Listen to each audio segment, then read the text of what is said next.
student, myself Digeshwari Devangan, guest lecturer, Department of Commerce, Government GSG PG College, Balod. मेरा subject है marketing research unit second, जिसमें आज मेरा topic है classification of research design, है ना। तो रिसर्च डिज़ाइन का जो है क्लासिफिकेशन, जो वर्गीकरण है वो कितने हैं प्रकार के हैं। तो सबसे पहला है अन्वेषणात्मक शोध प्ररचना, एक्सप्लोरेटरी रिसर्च डिज़ाइन।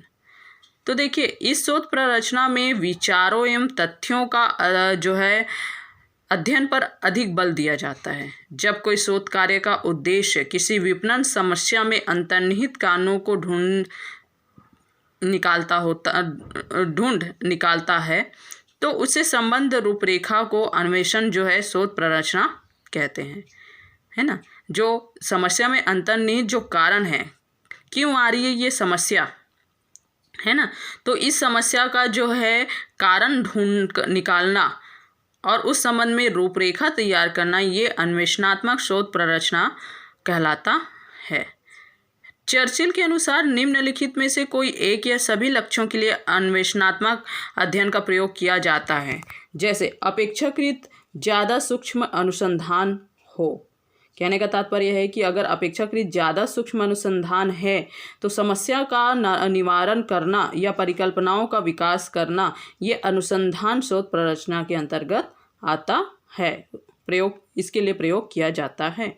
भविष्य के लिए प्राथमिकता, तो भविष्य में कोई शोध है, अगर उनके लिए जो है प्राथमिकताएं स्थापित करना है तो अन्वेषणात्मक जो है शोध प्ररचना का प्रयोग किया जाता है।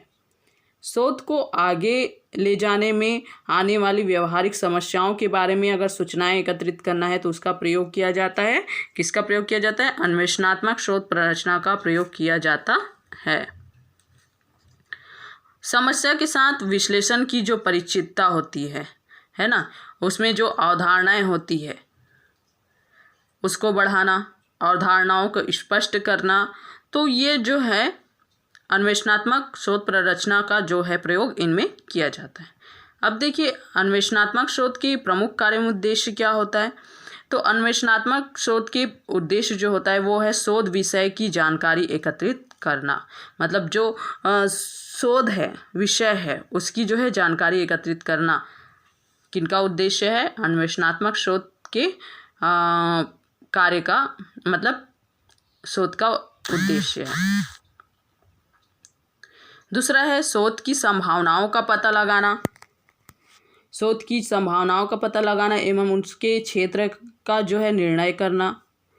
अवधारणाओं की खोज, यानी अवधारणाओं का स्पष्टीकरण करना, नवीन अवधारणाओं की खोज करना, परिकल्पनाओं का निर्माण करना।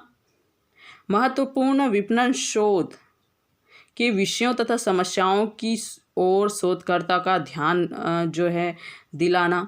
शोध के नए नए अध्ययनों के क्षेत्रों का विकास करना तथा शोधकर्ताओं को अंतर्दृष्टि प्रेरक घटनाओं के संपर्क में लाना। शोध की योजनाओं तथा प्रारूप तैयार करने के लिए प्राथमिक सामग्री प्रदान करना। प्राथमिक सामग्री प्रदान करके शोध के क्षेत्रों का विकास करना। भविष्य में आने वाले शोध के विषय में प्राधान्यता या प्रमुखता की स्थापना करना।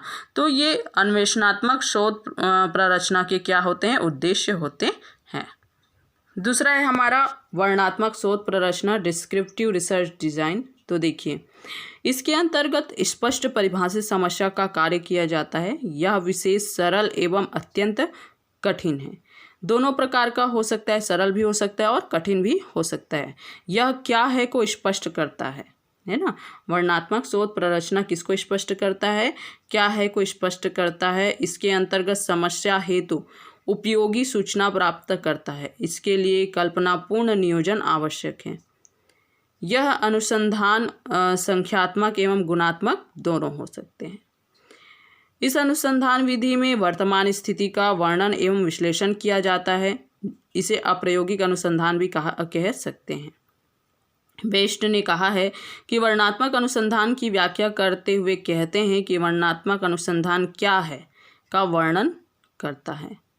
ठीक है, तो देखिए, इसमें जो शोध रचना है वह एक प्रकार है जो समस्या की विशेषताओं का क्या है, वर्णन से संबंधित होता है। चर्चिल का मत है कि विपणन शोध का एक भाग व्याख्या शोध के रूप में ही होता है। व्याख्यात्मक शोध का प्रयोग निम्नलिखित लक्ष्यों की दशा में किया जाता है, जैसे एक निश्चित समूह की विशेषताओं का वर्णन करने के लिए, निर्दिष्ट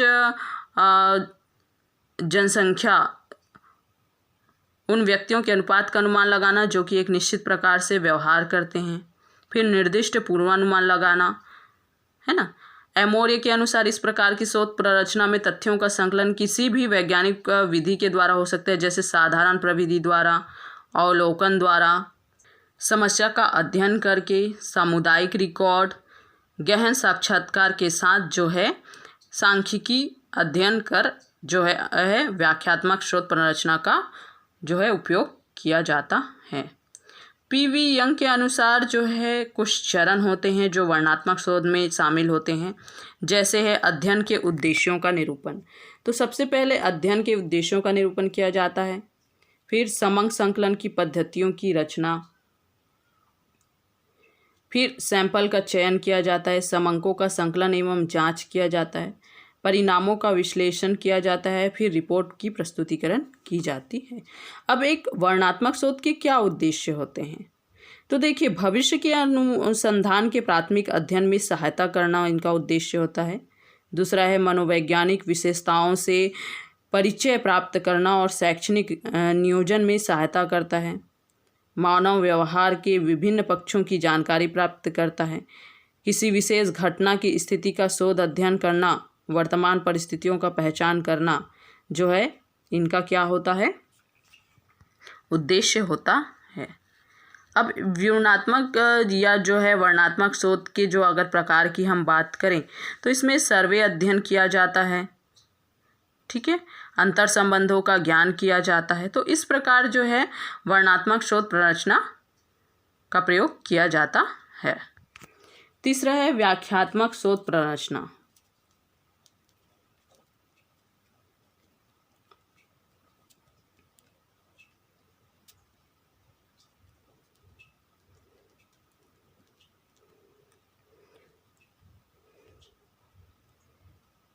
explanatory research design, planetary research design.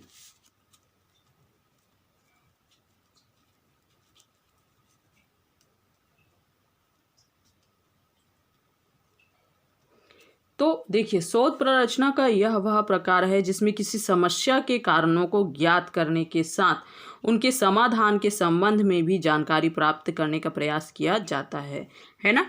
तो इस शोध प्ररचना के अंतर्गत समस्याएं तो होती है ना, समस्या का ज्ञान करना, फिर समस्या का समाधान भी ज्ञात करना, इस जो है शोध प्ररचना के अंतर्गत किया जाता है।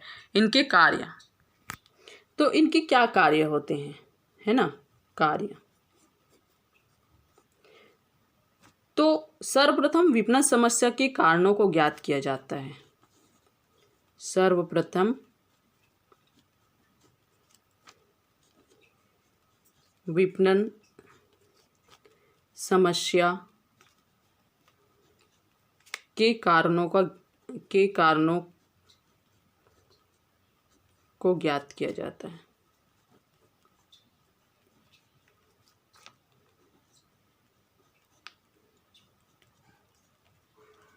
अर्थात इस जो है शोध प्ररचना में जो विपणन की समस्या है, किस कारण से समस्या हो रही है ना, क्या कारण है इसकी समस्या उत्पन्न होने की, तो उस कारणों का यहाँ पे क्या किया जाता है, ज्ञात किया जाता है।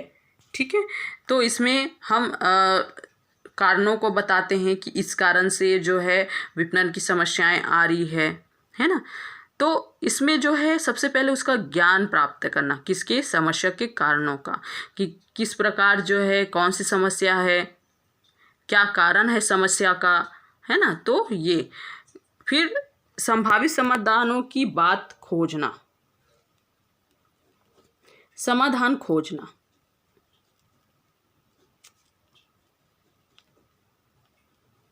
ठीक है। फिर जो है इनका जो कार्य होता है वो समाधान खोजना होता है, क्योंकि सबसे पहला कार्य तो समस्या के कारणों को ज्ञात करना होता है कि क्या कारण है जिसके कारण जो है समस्याएं उत्पन्न हो रही है। फिर दूसरा है उस समस्या का जो कारण है उसका समाधान ढूंढना, ऐसा हम क्या करें कि उसका समाधान हो सके। ठीक है। फिर इस हेतु परिकल्पना का निर्माण करना। किसका निर्माण करना? परिकल्पना का निर्माण करना।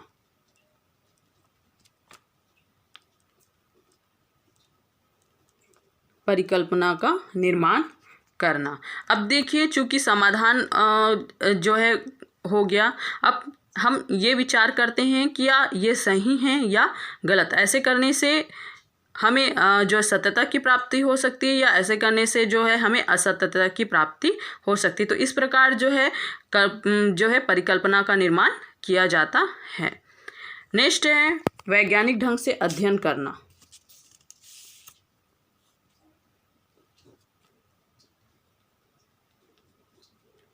वैज्ञानिक ढंग से अध्ययन करना।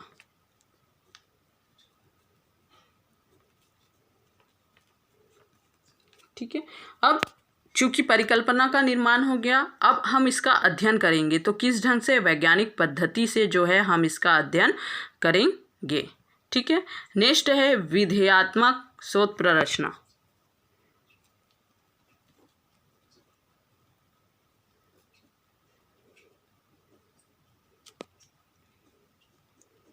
विधेयात्मक शोध प्ररचना। प्रेडिक्टिव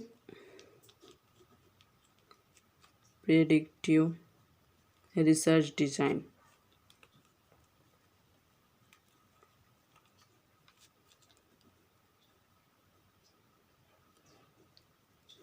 ठीक है। तो यह शोध प्ररचना का वह प्रारूप है जिसमें किसी समस्या के कारण प्रभाव संबंधों को जानने का प्रयास किया जाता है। अब देखिए, इसमें क्या है कि कारण क्या है और उसका प्रभाव क्या पड़ रहा है लोगों पर, है ना, इसको जानने का इसमें प्रयास किया जा रहा है। अब इसके अंतर्गत नियंत्रित दशाओं में परीक्षण द्वारा विपणन समस्याओं का अध्ययन करने हेतु शोध प्ररचना बनाई जाती है। अब इसमें जो है कारण के प्रभावों को कि कितना प्रभाव पड़ रहा है, कैसा प्रभाव पड़ रहा है, उसका परीक्षण करना, फिर परीक्षण द्वारा विपणन के जो समस्या है उसका अध्ययन करना, और उसका अध्ययन करने के लिए इस शोध प्ररचना क्या किया जाता है, उपयोग किया जाता है। अब इसमें जो है रॉबर्ट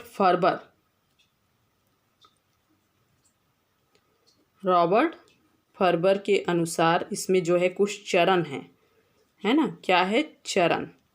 तो कौन से चरण है? सबसे पहला इसमें चरण होता है समस्या को परिभाषित करना। समस्या को परिभाषित करना। तो इस रिसर्च डिजाइन में सबसे पहले क्या किया जाता है? समस्या को परिभाषित किया जाता है। फिर दूसरा, विद्यमान सूचनाओं का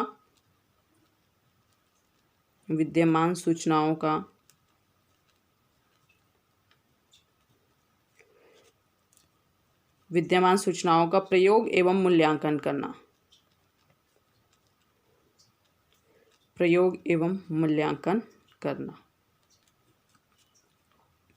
अब देखिए, सबसे पहले समस्या को परिभाषित करना होता है, जिसके अंतर्गत हमें सूचनाएं प्राप्त होती है। फिर जो सूचनाएं विद्यमान है उसका प्रयोग करना एवं मूल्यांकन करना, क्योंकि इस रिसर्च डिजाइन का कार्य क्या होता है कि कारण तथा उसके प्रभाव, है ना, उसके प्रभाव का एक्सपेरिमेंट करना, उसका प्रयोग करना, है ना, कि कारण क्या है और कारण का प्रभाव क्या हो सकता है के बारे में जानकारी प्राप्त करना। तीसरा है अतिरिक्त सूचनाओं का मूल्य निर्धारण करना।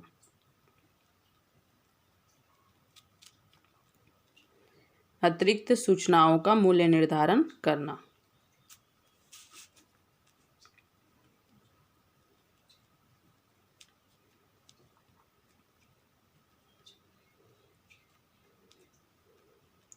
अतिरिक्त सूचनाओं का मूल्य निर्धारण करना। अब जो हमारे पास जो है सूचनाएं हैं उसके आधार पर क्या करना? मूल्य निर्धारण करना। फिर शोध व्यूह रचना, नियोजन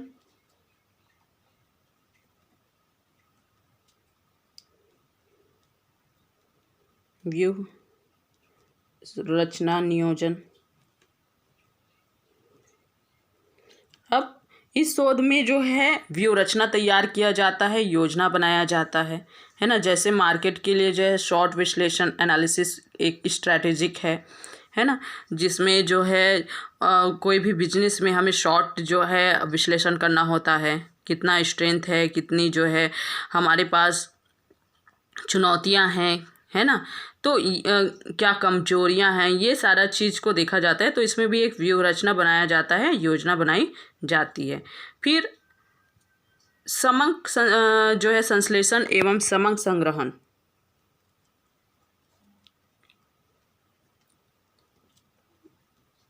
समंक संश्लेषण एवं समंक संग्रहण के लिए नियोजन। समंक संश्लेषण समंक संग्रहण के लिए नियोजन।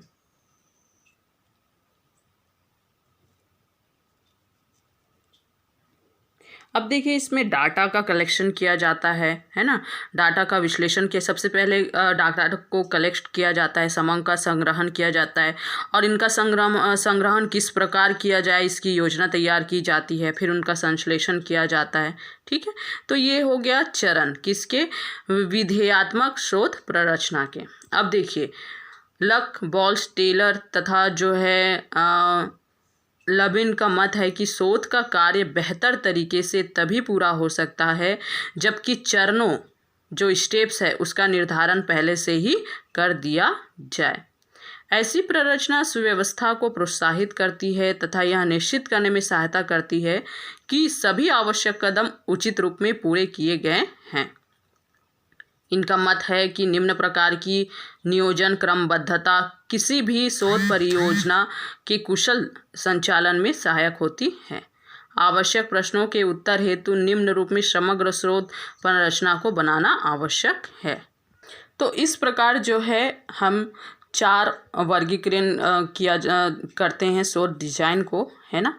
4 प्रकार से भागों में हम बांटते हैं। तो सबसे पहला है अपन का अन्वेषणात्मक शोध जो है डिज़ाइन, फिर दूसरा होता है वर्णनात्मक शोध डिजाइन, फिर है व्याख्यात्मक शोध डिजाइन और विधेयात्मक शोध डिजाइन।